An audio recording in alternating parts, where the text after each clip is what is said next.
Jaya Prabhupada, Prabhupada, Prabhupada, Jaya Prabhupada. Jaya Prabhupada, Prabhupada, Prabhupada, Jaya Prabhupada.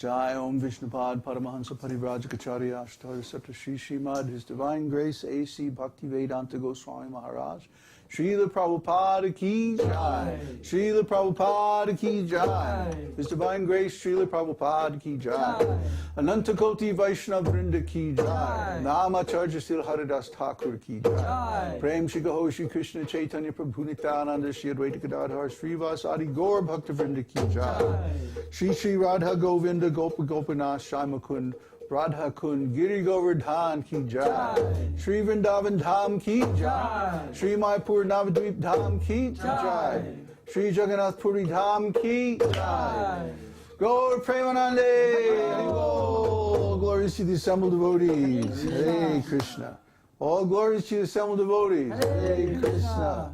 All glories to the assembled devotees. Hare Krishna. All glories to Sri Sri Guru Gauranga. All glories to Srila Prabhupada. Harinam Sankirtan Ki Jai.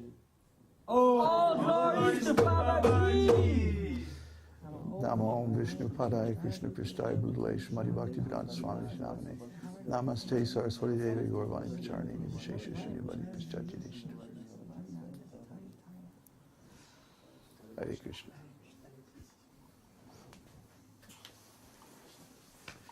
Don't look at the computer while you're playing the drum. I caught you. I'm looking at what... It doesn't matter. When you look at the computer, you slow down your playing. And it disturbs the whole rhythm. Yeah, don't look at the screen. It throws you off. Every time you look at the screen, your rhythm goes off. Okay.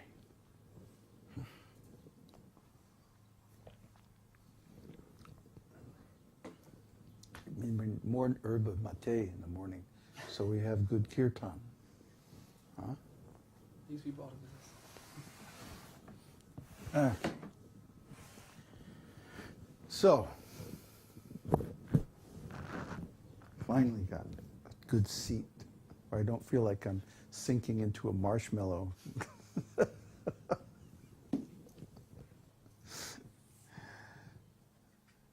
Anyway, how many people we got signed up today?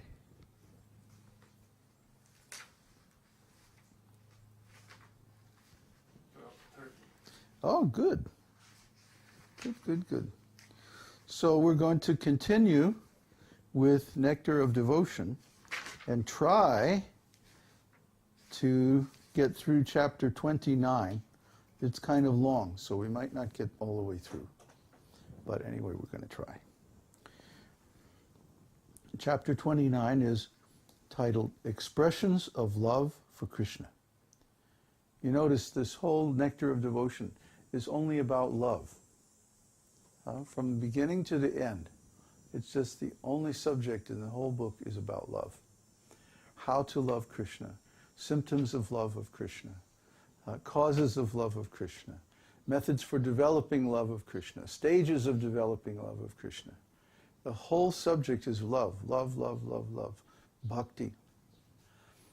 To have love, or real bhakti, you have to have a subject, and an object, and a relationship. Three things. Just like to be conscious, you have to have a subject of consciousness, the person who's conscious. You have to have an object of consciousness, something that you're conscious of, and you have to have senses, or a form, or a body, or a relationship, something to establish a medium between the subject and the object. See, in every ontologically valid entity, there are three aspects, three phases. It's not monism, not dualism, but Trinitarianism. This trinary aspect of reality is fundamental, without which there can be no consciousness, there can be no relationship, there can be no activity, because you always need a subject, an object, and an action to have activity. So any kind of activity whatsoever requires three. You see this everywhere and in everything. If you have only one or two, you can't have any consciousness, you can't have any activity, you can't even have life. You have to have three. So the trinary aspects of reality are fundamental. And you cannot reduce reality down below three. This is the lesson of ontology. If we study ontology, we come to this conclusion. And this is also the conclusion of Śrīmad-Bhāgavatam, because Śrīmad-Bhāgavatam extensively describes all of these relationships between the devotees and the Lord. It's not just about the devotees, it's not just about the Lord, and it's not just about relationships, it's about all three of them. And you see that all the stories in Śrīmad-Bhāgavatam combine these three aspects, and with the point of showing what is the nature of spiritual existence, or the nature of spiritual life. So now we're going deeper and deeper into this study, and we're almost halfway through the book. I think it goes to chapter 35, and that's the end of the second wave. So we want to try to finish that before going to India. Anyway, expressions of love.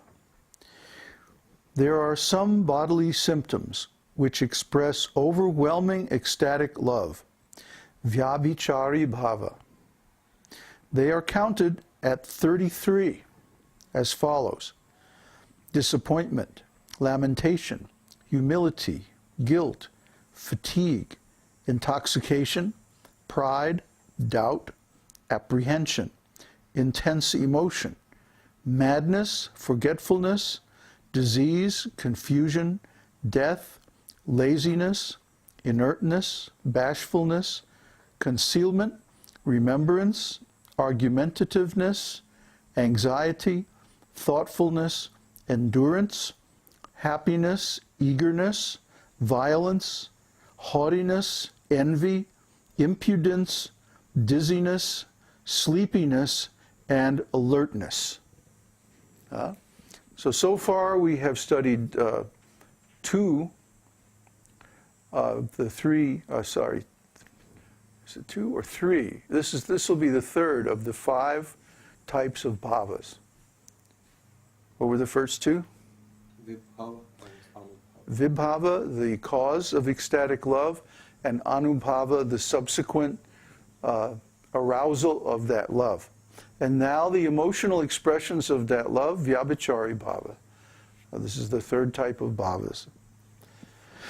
So we're going to go through these, I guess, in order in the next 2 chapters. Yeah. Disappointment.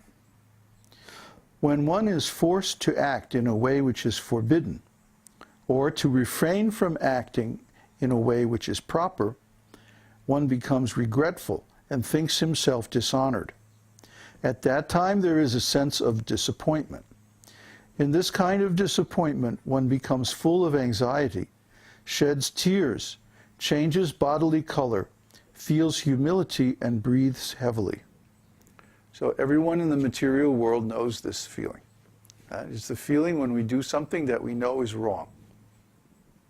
When we don't follow the rules of the scriptures, or on the other hand, if we do something which is forbidden, either we do something forbidden or we don't act in a way that we're supposed to act, we don't do our duty, then we feel disappointment, disappointed in ourselves. When Kṛṣṇa, in punishing the Kaliya serpent, appeared to have drowned himself in the poisonous water of the Jamuna, Nanda Maharaj addressed Yashoda Devi thus: "My dear wife, Kṛṣṇa has gone deep into the water, So there is no longer any need to maintain our bodies, which are so full of sinful activities. Let us also enter into the poisonous water of the Yamuna and compensate for the sinful activities of our lives. This is an instance of severe shock, wherein the devotee becomes greatly disappointed. When Kṛṣṇa left Vrindavan, Subal, his intimate friend, decided to leave also. While leaving, Subal was contemplating that without Kṛṣṇa, there was no longer any pleasure to be found in Vrindavan. The analogy is given that as the bees go away from a flower that has no honey, Subal left Vrindavan when he found that there was no longer any relishable transcendental pleasure there. He was saying, there's no more honey in this flower. I'm getting out of here. In Dana Keli Kaumudi,